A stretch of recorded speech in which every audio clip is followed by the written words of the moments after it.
And that doesn't mean that we don't hire the coach, right? It doesn't mean that we don't work with the expert to help you. It means that you get to rely on you. Yeah. You get to trust in you. And that is what people feel when you walk into a room, when you speak on stage, when you're on a sales call. Like, that magnetism is really what matters. Welcome to the living room. Leave the over at the door. We'll talk it out till it's simple, till it's you again for sure. Life, leadership, money, and the names you outgrow. We make space for the woman coming through. Living room wisdom, where your story is your glory. Hi, everyone, and welcome back to another episode of Living Room Wisdom, where your story is your glory. And today I am here with Miss Corryn Kivett, and she's from the Evolution Room. If you live here in San Diego, I'm sure you've heard the buzz about her Evolution Room. So welcome, welcome, welcome. I'm so happy we finally got to do this. I know, finally. I'm so glad that I'm here. Thank you for having me. Yes, thank you. And I'm actually excited. One thing I love about doing this podcast is that I get to know people on a deeper level. So we met, we connected. I went to your workshop. I fell in love with all that you're about. And then we started this like cat and mouse game, right? We're both busy women. We're busy. Super busy. That's kind of, one of the things about being a high-achieving entrepreneurial woman. But what I love about this is that I get to know you better. So let's start with who you are outside of your career and your accomplishments. Oh, good question. So who am I outside of my career and accomplishments? I am a daughter.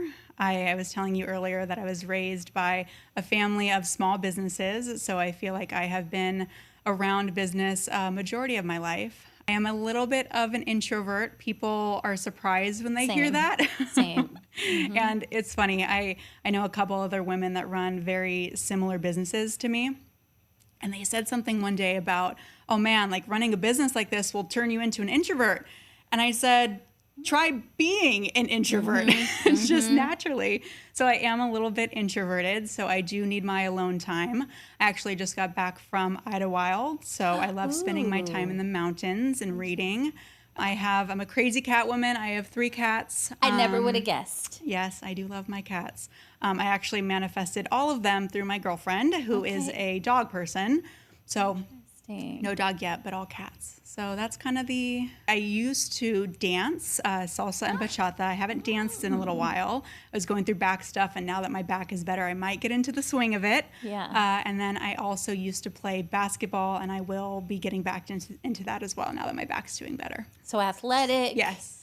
Loves animals. Yes. Come from an Nature. entrepreneurial family, nature girl. And I think my next question will be, who were you as a child? Oh, as a child, that's a really good question. Shy, introverted still. The nice, being the good girl, the nice one. Don't speak up, don't be loud, get the good grades, right? I was the straight A's. I was the performer. Like, let me just get the good grades and do what I'm supposed to do, and that's what I'm going to focus on. Don't ruffle any feathers, right? And I think a lot of us, especially entrepreneurs, women, but high achieving women, period. And I guess a good question would be, do you consider yourself a high achieving woman, an overachiever? Have you suffered with perfectionism? All of the above. Okay. Yeah. I don't know if I would necessarily consider myself a high achiever, and I think that if I were to see myself outside of myself, I would call myself a high achiever. I feel like they're traits. There's a through line of our traits, which is why that's kind of who I focus on, is because it's who I know best.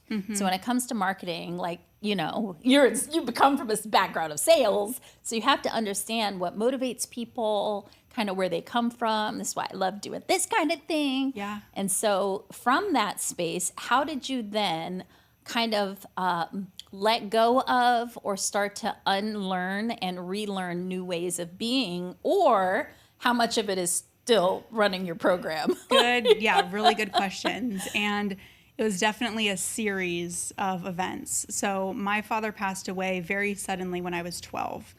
He was in and out of my life, came back into my life, and then 6 months later was diagnosed with melanoma cancer, and then 6 months later passed away. So Wow. very sudden for a 12-year-old. And when that happened, I decided I'm not going to feel the emotions. It was too much. My little body couldn't handle it. And then I really went into performance mode. I went into, let me focus on the things that I can control. And that played out until probably about 26 years old. Okay. I had a really good corporate career. Funny enough, raised by entrepreneurs who told me to climb the corporate ladder. That's really odd. Yeah. That's They different. said, go for the security, do Irony. the safe thing. Yeah. So that's what I did. And I had this wake up call of, I had the office, I was working at Merrill Lynch, in the sky rides, the suit, the CFP, it was all the things. Yet why was I feeling so numb all of the time? And I started getting really curious, and I invested in some professional development programs, and I got really present with my life. I also realized that I was getting closer in age to the age that my dad was when he passed away. Ooh. So he was only 36. And when you're 12, 36 feels ancient, Yeah. like you're really old. Yet 27, turning 28, I'm getting very close to that age. And it made me realize how much time he didn't have. And I came up with this motto that I still live by, which is time gives no refunds. And I left my corporate career. I went in on a random Monday and I said, I can't do this. My entire family, who I'm very close to, majority of them are here in San Diego, were worried about me, concerned. I then went to Thailand for 3 weeks by myself, right? Soul searching. It was this throwing a wrench in the plan. And through the throwing the wrench, I really wanted to build something that was mine and also become the woman that I had always envisioned myself to be. And no sales experience, no business experience, and nothing to sell and no one to sell to. Yeah. So outside of the corporate structure. yeah, because I worked for someone. Right. So but you were bringing those skills in those roles. It's just that the worth was being defined by your success in their structure. So then when you kind of step outside of it, you feel a little wobbly. Is that accurate? Yeah, it's on me, right? It's on me. And knowing a lot about human behavior now, and I see this a lot of times with people that move from corporate into entrepreneurship, is we still crave the security. We still crave the structure. stability. Yeah, our nervous system, we're wired for it. Entrepreneurship is never stable. It is part. never predictable, right? Even when you get into the seven figures, like there's still we have to be flexible. So I did a lot of investing in myself. That was when I found NLP. And so I went through this curriculum, no idea that I was going to start training it, but went through in 2019, became an NLP master coach and trainer, launched my company January of 2020, which we all know what happened in 2020. And throughout, it's funny because that wrench was me leaving corporate was me saying, I'm going to do what I want for my life. And then I launched this company.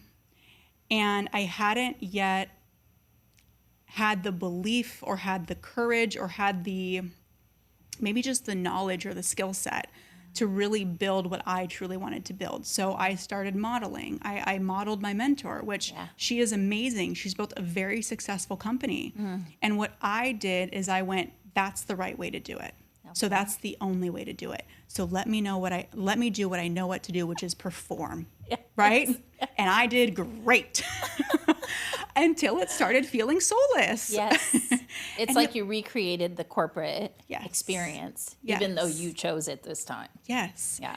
And last year, 2025, about a year ago, was when I had that wake-up call. And it was, what do I truly want to be known for? Who am I really?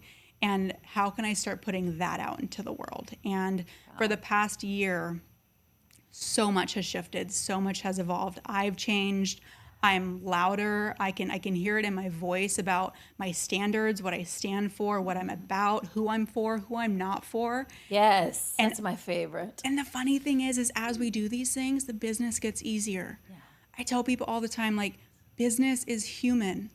And so when I I didn't pull back from the business. I just started focusing on me. And because of that, the business is now easier. I'm attracting ideal clients. Things feel Yes. smoother, which you've been there before. Totally. And- Like I'm literally sitting here freaking out because you're speaking directly into my journey over the years, how Anatomy of Abundance Framework came to be, and also the second volume of the book, which is coming out in November, that nobody really knows the contents to, that you just literally spoke to. And that is the woman who has created their life and on paper looks so successful, and even to themselves, met or exceeded their own goals. And then they're looking around like, why the fuck am I not happy? Yeah. Why am I not fulfilled? Why does this not feel aligned anymore? I did all the things. The identity, right, outgrew the physical circumstances. And so I call that, or I'm referencing it as the identity gap. And I'm really serving these women that are in between. So everything you're saying, specifically, I'm hearing a lot. I've never been in corporate. I've been an entrepreneur forever. And so I'm specifically hearing so many stories of women in corporate America who get sick, who like literally the body is breaking down and saying you can no longer do this anymore, but they've been defining themselves by those successes and those accomplishments. Can you walk us through the feelings? What did you feel? What did you experience 2 times where you started to outgrow your physical creation, we'll say, or manifestation? That's a really good question. What did I start to feel? Because I think people kind of know, but they are like, there must be signs. Yeah, there's definitely signs. I would say that I started to feel, even though I had the big vision, it's like it didn't matter. Like it wasn't a driver anymore, right? The passion, the purpose. What's coming up for me right now is the hope, like not feeling hopeful into this, like, what's the point? Yeah. And that space, I was just about to say it's a scary space to be in. It isn't a scary space to be in. It's actually a beautiful space to be in if you can become aware of it. Right. And if you can surround yourself with individuals like yourself or individuals that have been through that before. Because I'm a firm believer in the phoenix. The phoenix has to burn and rise from the Yes. ashes. Agree. And I tell people all the time, when you want to burn everything down, which every entrepreneur has been there, Many you turn times. into this, burn it all down. I don't want it. Just burn it to the ground. Yeah. And I will have clients that go through that, and I will say, you are at a perfect point right now. Yes. Because while we don't need to burn it down, maybe there might be things, we have to burn down the version of you that built that. Exactly. Because your reality is an extension of you. So let's burn down that old version, right? So that way you can then rise anew like the phoenix. But I would say it feels hopeless. It feels just no oomph. The spark is gone. I've heard it described as, how did I get here? Right? How did I get here? And I know I also have NLP training. That's one of the right. things I loved about connecting with you, is because lots of us, especially who come from a coaching background, have, all this plethora of training, like yoga and NLP and all of these different tools. But the way that you execute your tools are so beautiful, and witnessing you in that. Oh, thank you. You're welcome. Thank You're you. like, wait, who's she talking I didn't about? know you were talking That about was me for a funny. second. Thank you. The way that you navigate and like deliver your tools Yeah. is beautiful. So I want to compliment you on that. What I want to ask you next, though, is from the point of awareness to like, oh, how did I get here? Right. To the discovery, or what was the process to kind of reveal what was next? Oh, that's a really good question. What was the process? Yeah, or the Calling my coach over and over again. Right, but did you already have the coach at that point, or did you make the decision to seek out a coach? So that's what I want to find out, is what does good that look like from questions. the awareness to taking an action? That space in So between. I did have the coach. Okay. And I'm a firm believer of coaches having coaches, because Of course. we can't see outside of our blind spots. Yes. And at the end of the day, the coach is never responsible for my transformation. I gotta dig in, right? Yes. So while they can help guide me, They're a mirror. yes, exactly. So from awareness, I've been really, really big on empowerment lately. I truly believe that when we are empowered, that's when we create the results that we want and when we stay in empowerment. Empowerment, gratitude, being in those positive states. And who empowers you? I empower myself. Yeah. Okay. Yeah. And I think this, and I'm going to interrupt you, but I think Yeah. that this is something the audience needs to hear, because especially when we come from these backgrounds of outside validation and permission, Yep.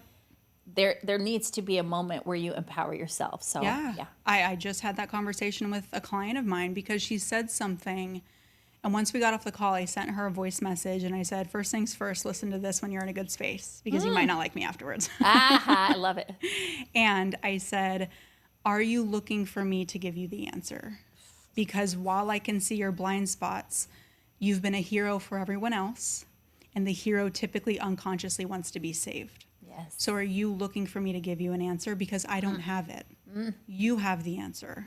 I can help guide you.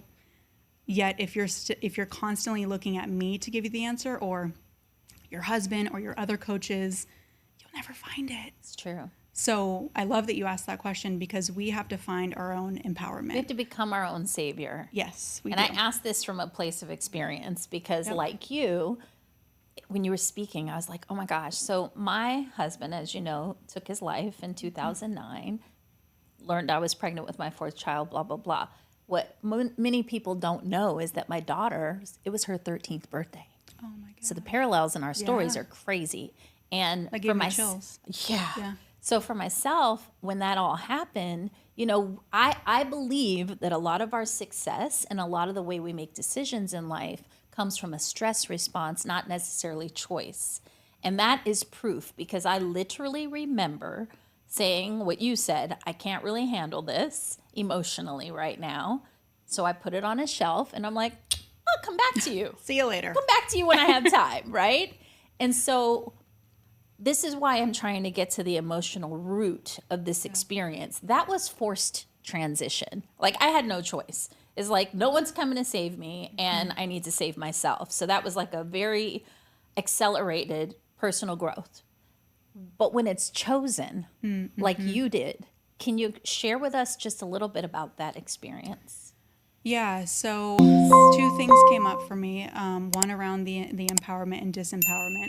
I got really real on any area in which we are feeling disempowered means that we are typically not choosing to do something, or there's something that's happening to us rather than us taking power, obviously, over the situation. So I found different areas in health, in relationship, in business, in money, in which I felt disempowered, and I started to get my empowerment back. Or areas in which I was out of integrity, and I started to get my integrity back. And slowly but surely, that starts to put you in a very good state. It's not comfortable also. Builds your identity. Builds your Each identity. decision. Yep. I talk about compound interest a lot. Yeah. How are we building compound interest? And a lot of times we're building compound interest that doesn't serve us. So about a year ago, I really just started Diminishing intentionally. returns. Yep. I love how you're relating this with money because you know I Yeah. have a financial background as Yeah. well. So, But it's the same so thing. good. All the So habits, the good. things that we're saying to ourselves, all of it is Yes. compound interest. And in addition to that, I got very, very clear on my mission. And also going back to the disempowerment, I realized that I had a pattern of being a giver, Yes. being an overgiver, Yes. and then holding resentment. Tell me how that makes sense. Right. Tell me how that makes sense. So I realized that I had made a decision at some point, I don't know when it was, that it was okay for me to lose as long as someone else won. And once I got really present with that, and I really sat with when did I decide that it was okay for me to lose? Because reality is I'm a very good person. Reality Right. is I have a huge heart. So the more that I win, the more that other people Yeah. will win. And once that landed, and I mean, I felt it in my body. Yes. Everything since then has shifted. And I now say no to things Yeah. that, With no guilt, yeah, no resistance. yeah. And I will be very transparent with people. And you know, there is a part of me that's still, I still want to be a giver, because reality is there are times that I need help and I want people to go above and beyond for me. So I do go above and beyond for people. And there still needs to be a, what's the win that's for me too? Yeah. And making sure that I'm okay with me winning. Yes.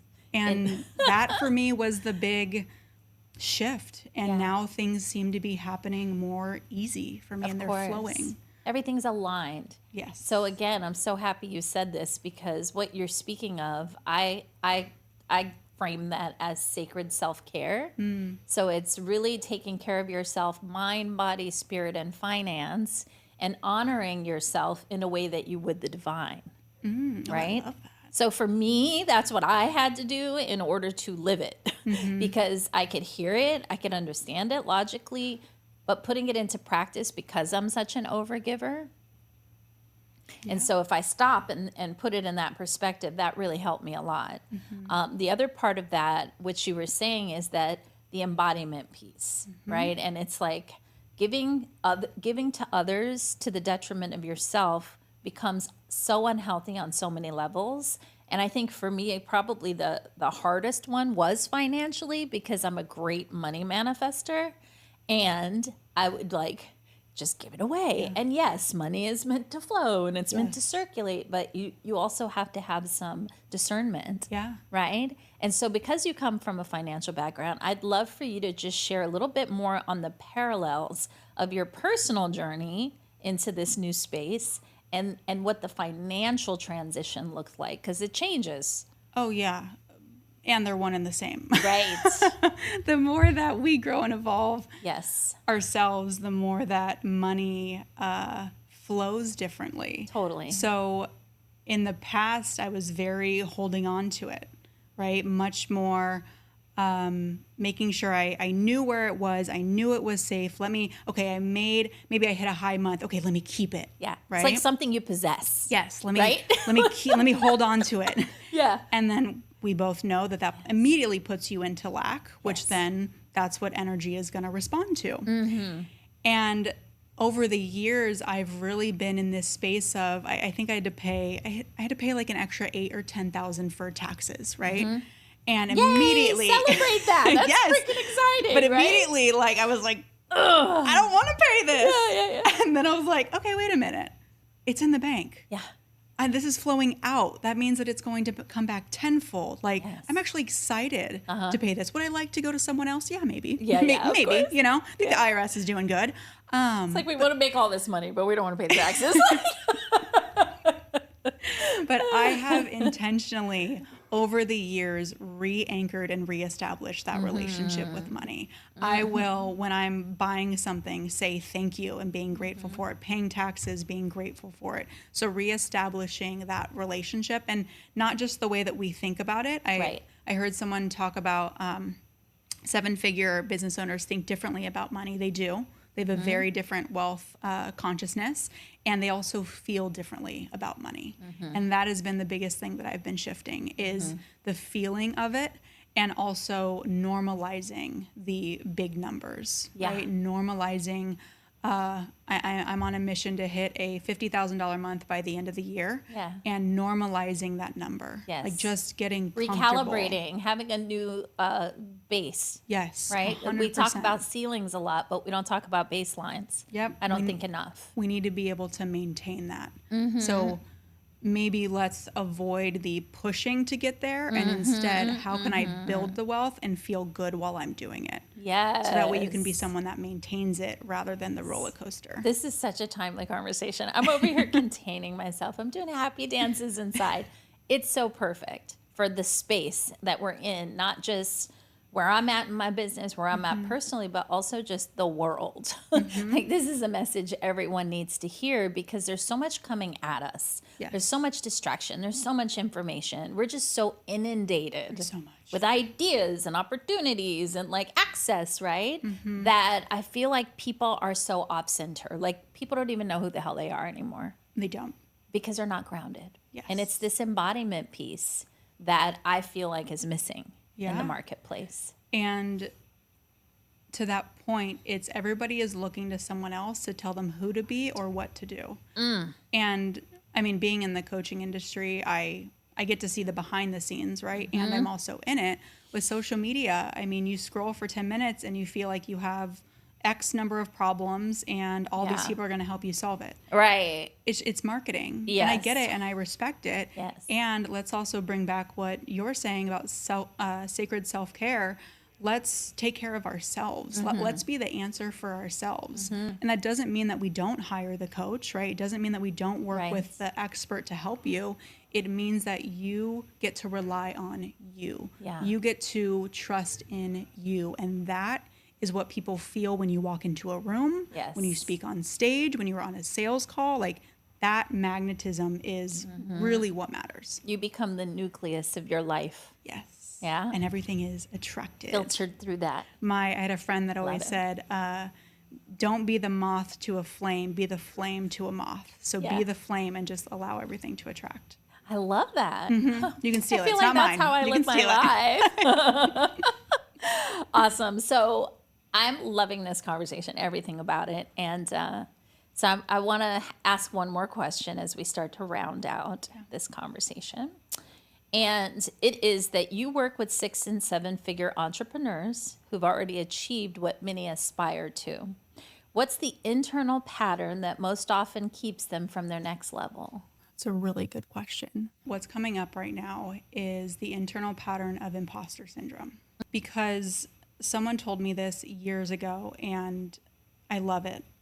It's imposter syndrome is your mind's inability to see what your soul already knows. Oh, So I truly believe that every single one of us have a part of ourselves that knows what we are destined for and what we are designed for. It's that big vision. Yet it hasn't happened yet. Yet we don't know how to get there. Physical. Yet, right? yeah. And so what happens is the brain starts going, I don't know about that. Or, can you really do that? Right? It starts second guessing. And I find this with people that are 6 figures and 7 figures. It doesn't matter. We all have these thresholds as humans. And to get over the threshold, usually it's in 4 different areas: identity, emotion, behavioral, and physical is the 4th one that I've added, the physical environment that we're in. So I would say it's the imposter syndrome of wondering if they can actually make that happen. Yeah.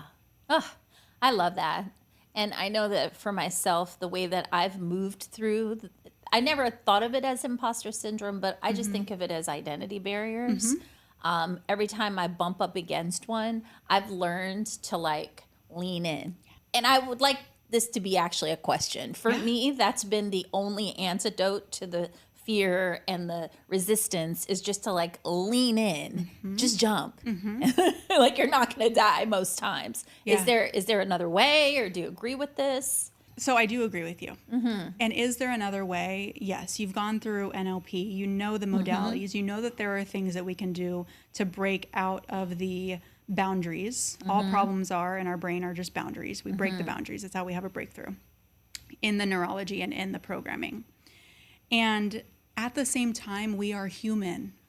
Having a human experience. Exactly. So embracing the human experience. And something that I like to share is I almost call it rooms. Like, we're in one room. We get very comfortable in this room. Maybe this is the 6-figure room and like the 7-figure rooms over there. And you're like, I'm ready for that room. Like Yes. and you're running for that room. Yet you smack into this glass door. It's a glass wall. Yeah, Exactly. like, So clean. yeah. And it looks really great over there, right? Yeah. It looks so, I want it. Your programming, your identity, if all of that has been wrapped into this room, it will do everything that it can to keep you there. Right. Now I'm going to get a little woo-woo. Good. And quantum physics. So not only is it your identity, it's also your emotional frequency. That is an entity. It is a living thing. It's vibrating. We can't see it. It is there, though. Yeah. And it wants to live. It's been doing what it's been doing with you for years. It doesn't want to go anywhere. So it will deploy all of the fear, all of the second guessing, all of the situations, the accidents, to keep you where you're at. Exactly. And so to your point, I've learned that when you hit that point, if you start making it a big deal, I've hit a ceiling, I don't know what to, we just feed into it. Dramatize it. We just feed into it. That's what it wants. It wants to keep you where you're at. So instead, do the opposite. Get curious. Get excited. The fact that you are second guessing means that you are doing something outside of your comfort zone. You're just expanding your comfort zone. That's like the most fun place to be. It's your growth edge. It's elevation. It's like, I feel like I'm in that space right now. And I don't feel like I've been in this like challenging growth edge threshold in a very long time. As I shift, like I was telling you, from, kind of being coaching foundation to shifting more to a media company, which is totally like something I didn't even know was a thing. And it's so fun. Some of the best things are created from that space, but specifically your identity is created from that space. So, gosh, thank you so much for so eloquently speaking into all of these concepts that for many feel like such a big monster. Yeah. And when you're in it, I know that it can be challenging. It definitely can be challenging when you're in it.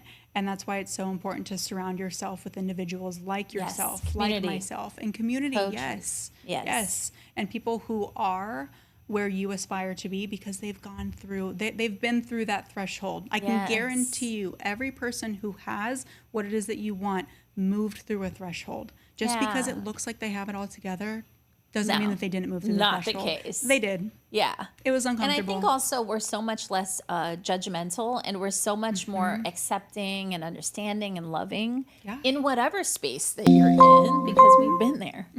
Yeah. Definitely. Oh, thank you so much for being here. Thank you for having me. I can talk about this all day. So thank you for and I having me. both. I'm going to have you back. This was so good. As we're rounding out here, I just want, if someone's listening and they're like, oh my God, yes, like me, how can they connect with you? Where do you hang out? Good question. I am on all the social platforms. Right now I'm doing Instagram, Facebook. Your name or Evolution Room? Oh, Evolution Room. Thank you for clarifying. Evolution Room. It'll probably pop up with either or, however to be safe. Look at Evolution Room. And that's probably the easiest place to find me. Okay, perfect. And we're going to have all of her information in show notes, so don't worry about it. And if this conversation stirred your soul, made you curious, has you questioning, wonderful. That was the intention. And so I'd love to invite you to go to patrinawisdom.com and take our abundance assessment and just see where you're at in the whole scheme of this conversation. And then we can figure out what your next steps are, your easiest, best next steps. But with that, I want to thank you for joining us on another episode of Living Room Wisdom, where your story is your glory. Join us again next week, same time, same place. All right, and have a wonderful day. Bye, and thank you. Thank you so much. That was so great. Welcome to the